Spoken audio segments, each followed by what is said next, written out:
পয়গম্বরের জামানার মধ্যে আব্দুল উজ্জা নামক এক সাহাবী ছিল, আল্লাহর বান্দা। যুবক বয়সের মধ্যে 18 বছর বয়স যখন তার পরিপূর্ণ হয়ে গেল, এমত অবস্থার মধ্যে তার জনম দুঃখিনী মা দুনিয়ার ভিতর থেকে ইন্তিকাল করে গেল। এমত অবস্থার মধ্যে আব্দুল উজ্জার বাবা তার ঘরের মধ্যে একটা নতুন মা এনে দিল। আব্দুল উজ্জা ওই সময়ের মধ্যে বড় অসহায় হয়ে গেল। এই যুবক ভাইরা ভালো করে শুনবেন, একজন যুবক কি পরিমাণ কষ্ট মুজাহিদা করে ইসলামের জন্য, আল্লাহ তাআলা তাদের ঈমান কি পরিমাণ খাস করে দিয়েছিলেন। তাদের দিলের মধ্যে মাওলার বড় তাকওয়া। আজকে আমার আপনার দিলের মধ্যেও তো মাওলার তাকওয়া রয়েছে। আব্দুল উজ্জা যখন তার সৎ মায়ের কাছে ভালো ব্যবহার পাই না, এমত অবস্থার মধ্যে তার বাবা সুন্দর করে জানিয়ে দিল, হ্যাঁ আমার ছেলে সন্তান, তুমি তোমার চাচার সঙ্গে বসবাস করবা, এই বাড়ির মধ্যে তুমি আর আসতে পারবা না। তারা নিজের বাবার বাড়ি ত্যাগ করিয়া করিয়া যখন তার চাচার বাড়ির মধ্যে চলে গেল, চাচার সঙ্গে একই বাড়ির মধ্যে বসবাস করা শুরু করলো, একই প্লেটের মধ্যে খানা খায়। এইরকম করে চলতে চলতে হঠাৎ আব্দুল উজ্জা চাচাকে জিজ্ঞাসা করলো,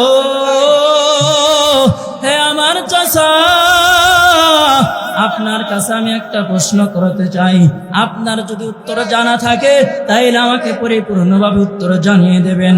চাচা বলে, তুমি বলো, কোনো অসুবিধা নাই, কোনো সমস্যা নাই। আমার যদি উত্তর জানা থাকে তাইলে তোমাকে পরিপূর্ণভাবে উত্তর দেওয়ার চেষ্টা করব। চাচা জানাইলো, তুমি কি জানতে চাও? আব্দুল উজ্জা সুন্দর করে জানাইলো, হে আমার চাচা, আমি জানতে চাই আমাদের এই মদিনার মধ্যে নাকি মুহাম্মদ নামে এক ব্যক্তি রয়েছে, ওই ব্যক্তি সম্বন্ধে আপনি কতটুকু পরিমাণে জানেন?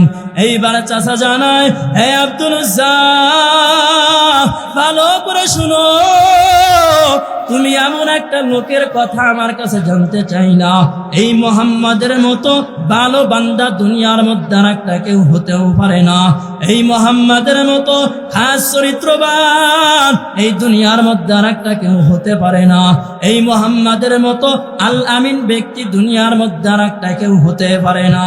আব্দুল উজ্জা বলে, এ আমার চাচা যান, এত ভালো ব্যক্তি যার মধ্যে এতগুলা গুণ রয়েছে, আপনারা কেন তা অনুসরণ করেন না? আপনারা কেন তা অনুসরণ করতে পারেন না? চাচা যান ডাক দিয়া কয়, হে আব্দুল উজ্জা, আজকের দিনের মধ্যে তুমি যেই রকম বলতেছো, আমি কোশ্চিন কালেও তাদের ধর্মের মধ্যে যাইতে পারবো না। বলে, কেন যাইতে পারবো না? আমাদের ধর্ম হলো খ্রিস্টান আর মুহাম্মাদের ধর্ম হলো ইসলাম।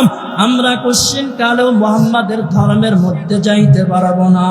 আব্দুল উজ্জা বলে, আপনি গেলে যাইবেন, না গেলে কোনো অসুবিধা নাই, তবে আমি মুহাম্মাদের কালেমা অবশ্যই গ্রহণ করব। আমি কোশ্চিন কালেও আপনাদের এই ধর্মের মধ্যে আর থাকতে পারবো না। আব্দুল উজ্জা বলে, এই চাচা যান, খাবার প্লেট সামনে নিয়া আপনাকে সাক্ষী রাখিয়া আমি ইসলাম ধর্ম গ্রহণ করে ফেললাম। কালেমা লা ইলাহা ইল্লাল্লাহু মুহাম্মাদুর রাসূলুল্লাহ। আব্দুল উজ্জা যখন চাচার সামনে এত সুন্দর করে করে কালেমা গ্রহণ করে ফেললো, চাচার মাথা বড় গরম। চাচা অত্যন্ত পরিমাণ রাগান্বিত হয়ে গেল। ভাতিজাকে ডাক দিয়া কয়, হে আব্দুল উজ্জা, তুই এমন কি করলি? কালেমা না পড়লেও তো তুই পারতি। আজকে থেকে তুই আমাদের ধর্মের আর কেউ না। আজকে থেকে আমি অন্যের সামনে যাইয়া তোমাকে ভাতিজা বলে কোশ্চিন কালে পরিচয় দিতে পারবো না। আজকে থেকে তুই আমাকে অন্যের সামনে দাঁড়াইয়া চাচা বলে পরিচয় দিতে পারবি না। আব্দুল উজ্জা যখন বলে, হে আমার চাচা, আপনার ঘর বাড়ির আমার কোনো প্রয়োজন নাই, আপনার মতো বেধর্মী চাচা আমার কোশ্চিন কালেও প্রয়োজন হবে না। আব্দুল উজ্জা যখন বিদায় হবে, এমত অবস্থার মধ্যে চাচা যান পেছন দিক থেকে ডাকা শুরু করলো, এই আব্দুল উজ্জা, ভালো করে শোন, তার শরীরের মধ্যে যেই জামা রয়েছে ওই জামা তো আমি চাচারা টাকা দিয়ে কিনা। তুমি আমার বাড়ি থেকে বের হবা, কোনো অসুবিধা নাই, কোনো সমস্যা নাই, তবে আমার টাকা দিয়ে কেনা জামা তুমি আমাকে ফিরে দিয়ে যাও। আব্দুল উজ্জা ওয়াজরে কান্না করা শুরু করলো। এমত অবস্থার মধ্যে জামা পরিপূর্ণভাবে খুলে দেওয়া হইল। এইবারে যখন আব্দুল উজ্জা আবার সামনের দিকে রওনা, এমত অবস্থার মধ্যে আব্দুল উজ্জাকে পেছন দিক থেকে পয়গম্বর আবার ডাকা শুরু করলো, এই আব্দুল উজ্জা, তোমার পরনের মধ্যে লুঙ্গি, ওই লুঙ্গি তো আমার টাকা দিয়ে কেনা, ওই লুঙ্গি তুমি পরিপূর্ণ ফিরিয়ে দাও। আব্দুল উজ্জা এইবার যখন লুঙ্গিটা ফিরিয়ে দিল, আব্দুল উজ্জা কান্না করতে করতে তার সৎ মায়ের দরবার পর্যন্ত পৌঁছে গেল। আব্দুল উজ্জা সৎ মায়ের কাছে জোরে কান্না শুরু করলো। আব্দুল উজ্জার সৎ মা ঘরের দরজা খোলার পর আব্দুল উজ্জার উলঙ্গ দৃশ্য দেখিয়া মা জোরে কান্না শুরু করলো, এই আব্দুল উজ্জা, তোমাকে কে এমন করে দিয়েছে? আব্দুল উজ্জা বলে, আমি ইসলাম ধর্ম গ্রহণ করার কারণে এই পরিমাণ অবস্থার মধ্যে আমাকে ফেলে দিল। আব্দুল উজ্জার মা একটা কম্বল দ্বারা আব্দুল উজ্জাকে পরম লজ্জাস্থান ঢাকার জন্য দিয়া দিল। আব্দুল উজ্জা ওই সময়ের মধ্যে মসজিদে নববীর দিকে রওনা। পয়গম্বর মসজিদের মধ্যে তালিম করে বয়ান করে।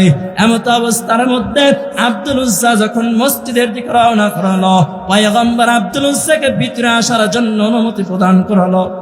আব্দুল উজ্জা যখন মসজিদে নববীর মধ্যে পরিপূর্ণ ঢুকে গেল, আব্দুল উজ্জাকে জিজ্ঞাসা করলো, তোমার অবস্থা কেমন করে হয়ে গেল? আব্দুল উজ্জা অজোরে কান্নার আওয়াজ, হে পয়গম্বর, আপনার উপর ঈমান আনার কারণে, মাওলার ভয় মাওলার অন্তরের মধ্যে ঢুকানোর কারণে আল্লাহ তাআলা আমাকে এই পরিমাণ হাল এনে দিয়েছে। হে নবী, আমার চাচা লুঙ্গি পর্যন্ত খুলে দিয়েছে। পয়গম্বর ওই সময় সাহাবে কিরামদের মধ্যে পরিচয় করে দিলেন, হে আমার সাহাবে কিরামের দল, আমার আব্দুল উজ্জার মতো খাঁটি ঈমানওয়ালা আর কেউ হতে পারে না। আতিনা ফি দার দুনিয়া না হাসানা, আতিনা ফি দার উকবা না হাসান, ইয়া গিয়াসাল মুস্তাগীসিন আহদিনা লাফতিখারা বিল উলুমি ওয়াল গিনা। দরবার আমরা সকলে আবার পুনরায় শুকরিয়াতুন নাজর আদায় করে জোরে বলেন আলহামদুলিল্লাহ। যাকে না সৃষ্টি করলেন আসমান জমিন পাহাড় পর্বত তরলতা, কোনো কিছু সৃষ্টি করতেন না। সাইয়্যিদুল মুরসালিন খাতামুন নবিয়্যিন ইমামুল মুরসালিন রাহমাতাল লিল আলামিন জনাব মুহাম্মদ রাসূলুল্লাহ সাল্লাল্লাহু আলাইহি ওয়াসাল্লাম। তো আপনাদের সম্মুখে একটি আয়াতে কারিমা তেলাওয়াত করেছি, আখলিস দীনাকা ইয়াকফিকাল আমালুল কলিল, অল্প আমলই নাজাতের জন্য যথেষ্ট। ইয়া আইয়ুহাল্লাযীনা আমানুত্তাকুল্লাহ হাক্কা তুকাতিহি ওয়া লা তামুতুন্না ইল্লা ওয়া আনতুম মুসলিমুন। আল্লাহ রাব্বুল আলামিন জানাইলেন, হে আমার বান্দারা, ইয়া আইয়ুহাল্লাযীনা আমানু, হে আমার ঈমানদারগণ, হাক্কা তুকাতিহি ওয়া লা তামুতুন্না ইল্লা ওয়া আনতুম মুসলিমুন। তোমরা পরিপূর্ণ মুসলমান না হইয়া এই কবর জগতের মধ্যে তোমরা আসিও না। আমরা মনে মনে ভাবলাম, আমরা মনে মনে টেনশন চিন্তা ভাবনা করে ফেললাম, আমি মুসলমান হয়ে গেলাম, আমার বাপ দাদার ধর্ম ছিল মুসলিম, আমি তো তাদেরই সন্তান হয়ে গেলাম, আমি সেই ক্ষেত্রে মুসলমান বলে দাবি করব, আমি আখিরি জামানার নবীর উম্মত।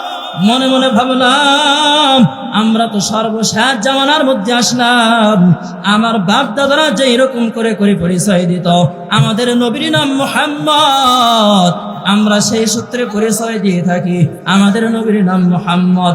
আমাদের বাপ দাদারা যেই রকম করে পরিচয় করে দিত, আমরা মুসলমান, আমরা মুসলমানের সন্তান, আমরা সেই সূত্রে মুসলমান বলে পরিচয় করে দেই। ইসলামের মূল ভিত্তি পাঁচটি, ওয়াকিমুস সালাত ওয়া আতুজ যাকাত। এই মূল ভিত্তি পাঁচটির মধ্যে আমাদের মধ্যে আছে কিনা আগে দেখা লাগবে।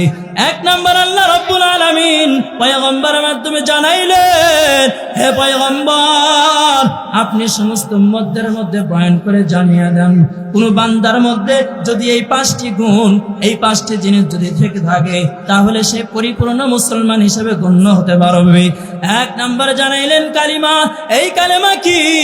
আমরা মনে মনে ভাবলাম লা ইলাহা ইল্লাল্লাহু মুহাম্মাদুর রাসূলুল্লাহ। এই কালেমা পড়লেই মনে হয় পরিপূর্ণ ঈমান আনয়ন করা যায়। এই কালেমা পড়লেই মনে হয় পরিপূর্ণ আমি মুসলমান হতে পারলাম। আমার মনে হয় না দুনিয়ার মধ্যে আর কোনো কাজ করা লাগবে। ওয়াজাহিদু ফিল্লাহি হাক্কা জিহাদি। আল্লাহ রাব্বুল আলামিন কি জানাইলেন? বান্দা শুধু কালেমা পড়লেই মুসলমান হওয়া যায় না, মাথায় বড় লম্বা টুপি পরলে মুসলিম হওয়া যায় না, শরীরের মধ্যে বড় লম্বা জামা পরিধান করলে পরিপূর্ণ মুসলমান হওয়া যায় না। এরে আল্লাহর বান্দারা, আমরা নামাজ পড়লাম, রোজাও রাখলাম, হজ প্রদান করলাম, যাকাত প্রদান করলাম, কিন্তু অন্যায়ের সময় আমাদের ক্ষমতা থাকা সত্ত্বেও আমরা অন্যায় কোনোদিন বাধা দিলাম না। আমাদের ক্ষমতা থাকা সত্ত্বেও আমরা কোনোদিন অন্যায় কাজের মধ্যে মানা করলাম না।